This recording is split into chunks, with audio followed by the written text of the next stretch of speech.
করতে গেলে আমি সময় নষ্ট করব। নেতা কর্মী খুন হয়েছে, গুম হয়েছে, করে কোনো লাভ হবে না।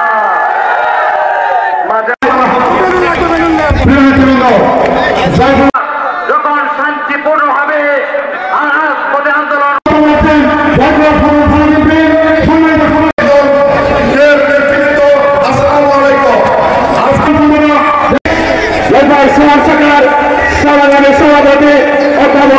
আজকে আমরা এখানে উপস্থিত হয়েছি জয়পুরহাট। সুতরাং ভাই আমার, আমি সর্বশেষে বলবো প্রধান উপদেষ্টাকে, আজকে সারা বাংলাদেশে কিন্তু জেলায় জেলায় আমাদের সমাবেশ শুরু হয়েছে। আপনি রমজানের মধ্যেই দয়া করে নির্বাচনের রোডম্যাপ ঘোষণা করেন, আর না হলে আমরা রমজানের পরে আরো বৃহত্তর কর্মসূচিতে মাঠে নামবো। আমরা যদি এই সরকারকে অসহযোগিতা করি 24 ঘন্টা থাকতে পারবে ভাই? পারবে? সুতরাং আমরা অনুরোধ করব, জেলা প্রশাসনকে অনুরোধ করব, পুলিশ প্রধানদেরকে অনুরোধ করব যে আপনারা আপনাদের অতীত যে কর্মকাণ্ড, অতীত যে চরিত্র, সেখান থেকে বেরিয়ে আসুন। বাংলাদেশের মানুষ গণতন্ত্রের ব্যাপারে অত্যন্ত সংগ্রামী।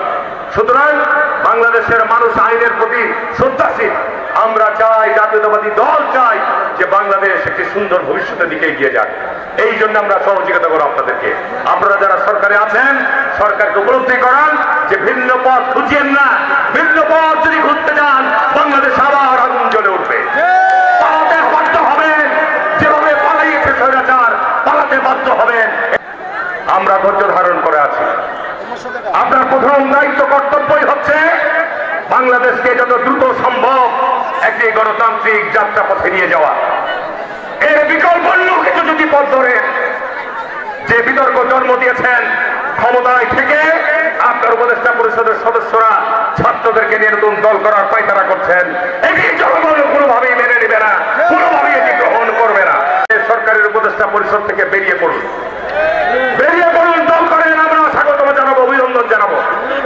জনগণ যদি আপনাদের গ্রহণ করে, কোন অবস্থাতেই সরকারের ছাত্র ছায়ায়, সরকারের সহায়তা নিয়ে যদি দল করতে চান, বাংলাদেশের মানুষ আপনাদের পিঠের চামড়া রাখবে না।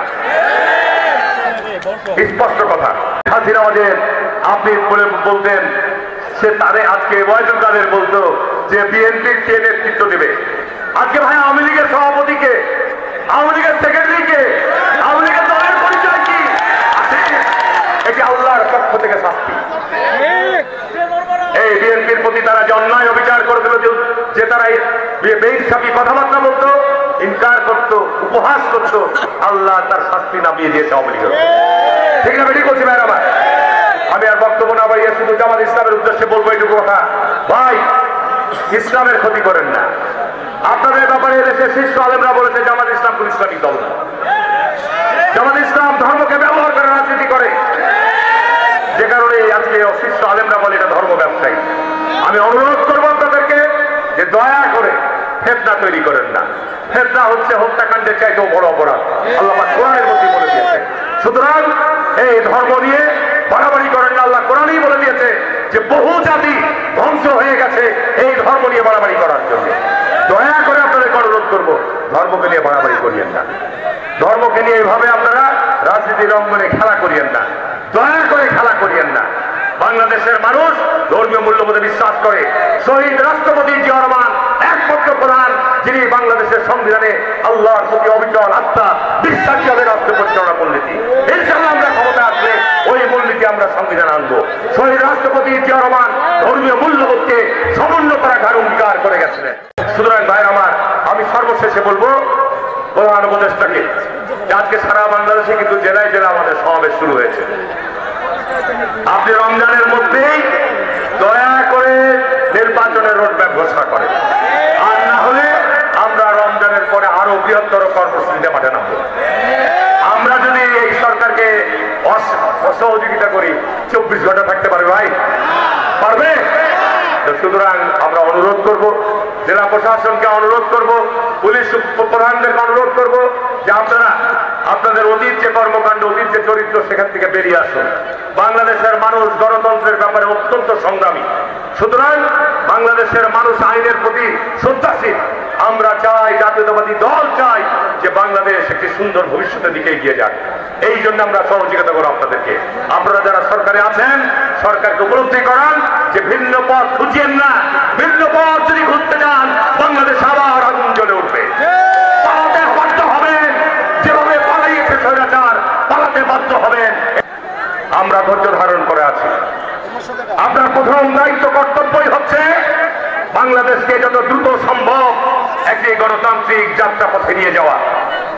এর বিকল্প অন্য কিছু যদি পথ ধরে, যে বিতর্ক জন্ম দিয়েছেন ক্ষমতায় থেকে আপনার উপদেষ্টা পরিষদের সদস্যরা ছাত্রদেরকে নিয়ে নতুন দল করার পায়তারা করছেন, এটি জনগণ কোনোভাবেই মেনে নেবে না, কোনোভাবেই এটি গ্রহণ করবে না। সরকারের উপদেষ্টা পরিষদ থেকে বেরিয়ে পড়ুন, বেরিয়ে পড়ুন, দল করেন। আমরা স্বাগত জানাবো, অভিনন্দন জানাবো। জনগণ যদি আপনাদের গ্রহণ করে, কোন অবস্থাতেই সরকারের ছাত্র ছায়ায়, সরকারের সহায়তা নিয়ে যদি দল করতে চান, বাংলাদেশের মানুষ আপনাদের পিঠের চামড়া রাখবে না। স্পষ্ট কথা। হাসিনা আমাদের আপনি বলতেন, সে তারে আজকে ওয়াহিদুল কাদের বলতো যে বিএনপির কে নেতৃত্ব দেবে। আজকে ভাই আওয়ামী লীগের সভাপতিকে, আওয়ামী লীগের সেক্রেটারিকে, আওয়ামী লীগের দলের পরিচয় কি আছে? এটি আল্লাহর পক্ষ থেকে শাস্তি। এই বিএনপির প্রতি তারা যে অন্যায় অবিচার করে দিল, যে তারা বেইনসাফি কথাবার্তা বলতো, ইনকার করতো, উপহাস করতো, আল্লাহ তার শাস্তি নামিয়ে দিয়েছে আওয়ামী লীগের। ঠিক না? বেরিয়ে করছি ভাইরা ভাই। আমি আর বক্তব্য না ভাইয়া শুধু জামাত ইসলামের উদ্দেশ্যে বলবো এইটুকু কথা, ভাই ইসলামের ক্ষতি করেন না। আপনাদের ব্যাপারে দেশের শীর্ষ আলেমরা বলেছে জামাত ইসলাম কোন ইসলামিক দল না। জামাত ইসলাম ধর্মকে ব্যবহার করে রাজনীতি করে, যে কারণে আজকে শীর্ষ আলেমরা বলে এটা ধর্ম ব্যবসায়ী। আমি অনুরোধ করবো আপনাদেরকে যে দয়া করে ফেতনা তৈরি করেন না। ফেতনা হচ্ছে হত্যাকাণ্ডের চাইতেও বড় অপরাধ, আল্লাহ কোরআনের মধ্যে বলে দিয়েছে। সুতরাং এই ধর্ম নিয়ে বাড়াবাড়ি করেন না। আল্লাহ কোরআনেই বলে দিয়েছে যে বহু জাতি ধ্বংস হয়ে গেছে এই ধর্ম নিয়ে বাড়াবাড়ি করার জন্য। দয়া করে আপনাদেরকে অনুরোধ করবো, ধর্মকে নিয়ে বাড়াবাড়ি করিয়েন না। ধর্মকে নিয়ে এইভাবে আপনারা রাজনীতির অঙ্গনে খেলা করিয়েন না, দয়া করে খেলা করিয়েন না। বাংলাদেশের মানুষ ধর্মীয় মূল্যবোধে বিশ্বাস করে। শহীদ রাষ্ট্রপতি জিয়া রহমান একমাত্র প্রধান যিনি বাংলাদেশের সংবিধানে আল্লাহর প্রতি অবিচল আস্থা বিশ্বাসী হবে রাষ্ট্র পরিচালনা মূলনীতি। ইনশাআল্লাহ আমরা ক্ষমতা আসলে ওই মূলনীতি আমরা সংবিধান আনবো। শহীদ রাষ্ট্রপতি জিয়া রহমান ধর্মীয় মূল্যবোধকে সমুন্নত রাখার অঙ্গীকার করে গেছিলেন।